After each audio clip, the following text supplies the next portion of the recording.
What's up, everybody? It's Alan the Kraken, and today on TCG Economics, we're going to learn about the different types of goods that exist in the TCG market.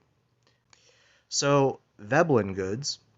What is a Veblen good? This is an article written by James Chen, reviewed by Robert C. Kelly on Investopedia. You can check out investopedia.com, and I'll leave a link in the description for you guys to review this material. So what is a Veblen good?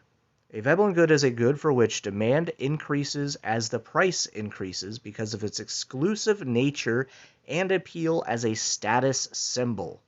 A Veblen good has a upward sloping demand curve which runs counter to the typical downward sloping curve. However, a Veblen good is generally a high quality, coveted product in contrast to a Giffen good, which is an inferior product that does not have easily available substitutes. So some key takeaways. A Veblen good is a good for which demand increases as the price increases. Veblen goods are typically high quality goods that are made well, are exclusive, and are a status symbol. So let's go ahead and try to think of some examples of Veblen goods within the TCG market. Um, I like to draw a comparison with food, simply because a lot of people understand food, and some people are new to TCGs, so food is a kind of a better example. Let's think of a Veblen good in food as like a Japanese A5 Wagyu steak. Like, you don't need it. It's at the top tier. It's a status symbol to eat it. It tastes delicious. It's high quality. And you're gonna pay a boatload for it, right?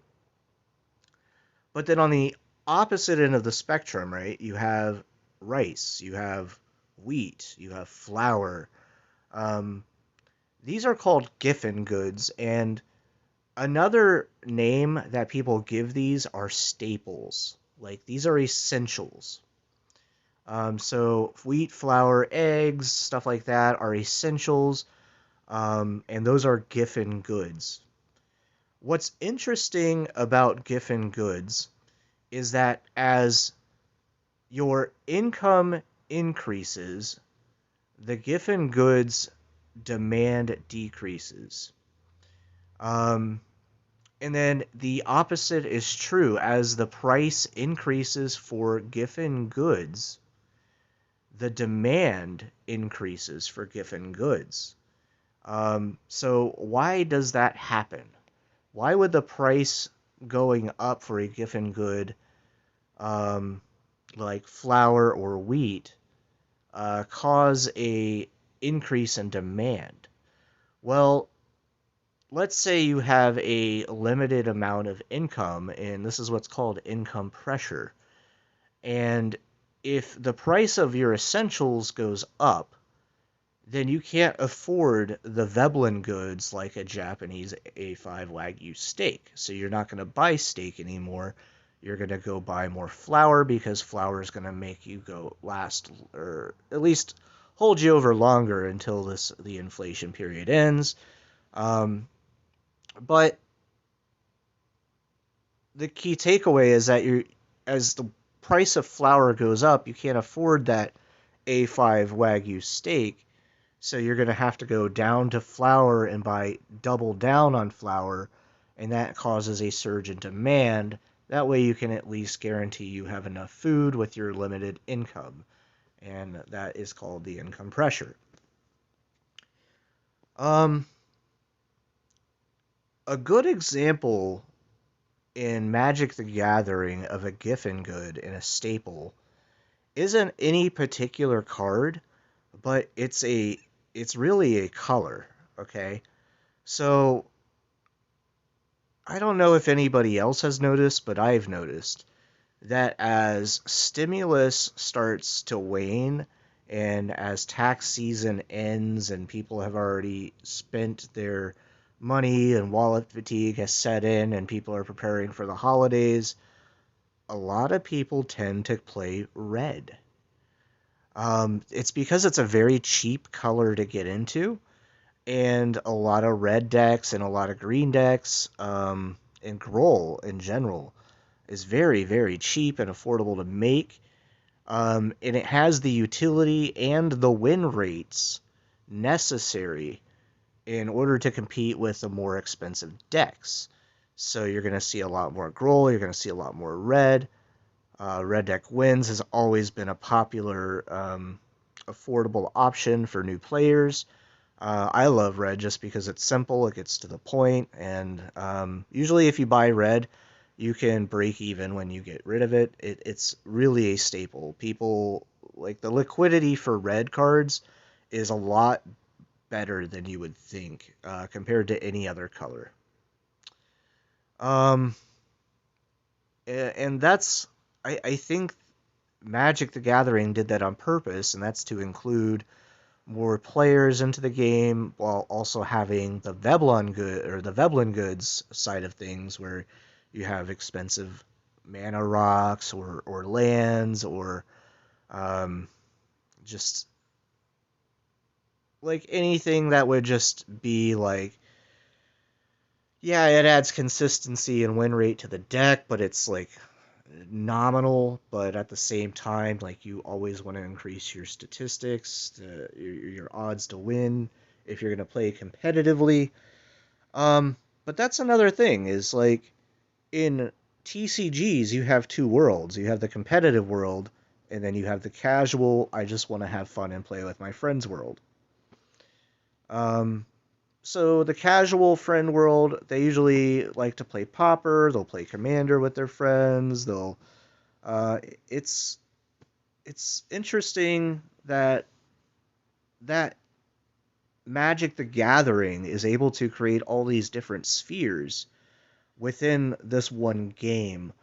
And I think that's why Magic is doing so well, is that they have hit every sphere of a collector, of a player, and they've captured at least a format, and they've supported the format for each sphere. Um, Maybe not as much as people would like, but they have. And even if not, then at least a group of players will come together in a forum and start a whole new format on their own, and everybody just homebrews and has fun. Like, that's what's great about Magic, the Gathering. Um,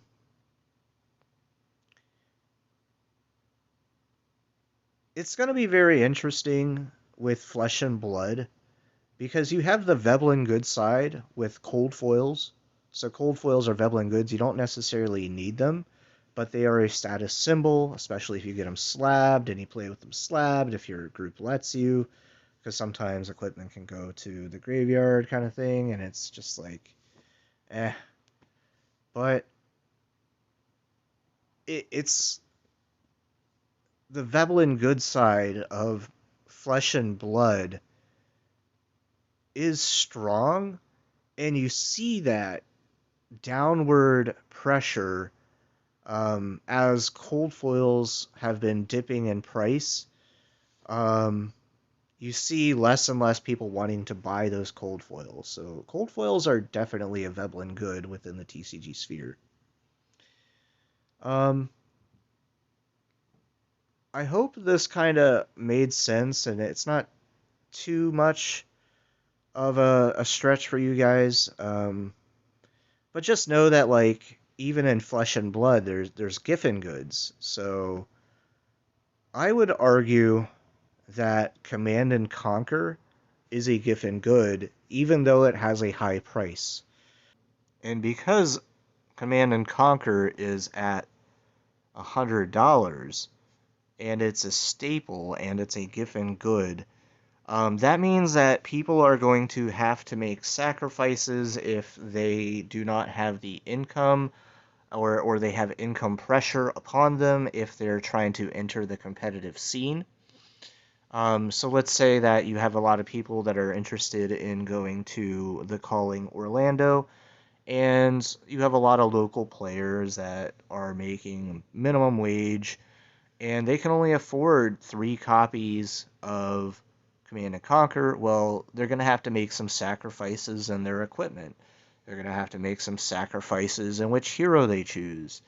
And they're going to have to count on the balance of the game to pull them through, or at least allow them to come up with a strategy to outwit their opponent. And that's what makes a good game, is when that engine starts to move, when you start to outwit other decks, when you start to outwit the meta, when Giffen Goods no longer become Giffen Goods.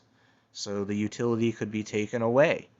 And that's why a lot of people get upset about bannings, is if you ban a staple for a deck, you've essentially destroyed that deck. So now there's going to be this ripple effect between all the singles that were connected to that banning. And it's most likely after a banning, there's going to be a lot of bearish activity for the singles that are connected to that banned card. So I hope this clears up a lot of things for you guys. I definitely want to do a lot more of these videos, and if you find this interesting, please leave a like and subscribe if you are not a subscriber. We also have the Kraken's Deep, where we can continue this discussion. We have our Discord group. Discord is also has a link in the description. And check it out. Come hang out, say hi. We have a group for every single game that I can think of or have heard of that are currently active, and people have asked to have a group for it, and they just want a place to just chill or come by, say a comment, or start a conversation, start a debate. It's really cool. We also have the Kraken's Deep on Facebook. We have Flesh and Blood. We've got a new one. We have a new group, Nostalgix TCG. We just put up a new Nostalgix TCG group in Facebook. Check that out, the Kraken's Deep. Anyway, thanks for stopping by. Remember to have fun, and you all have a wonderful day. Peace.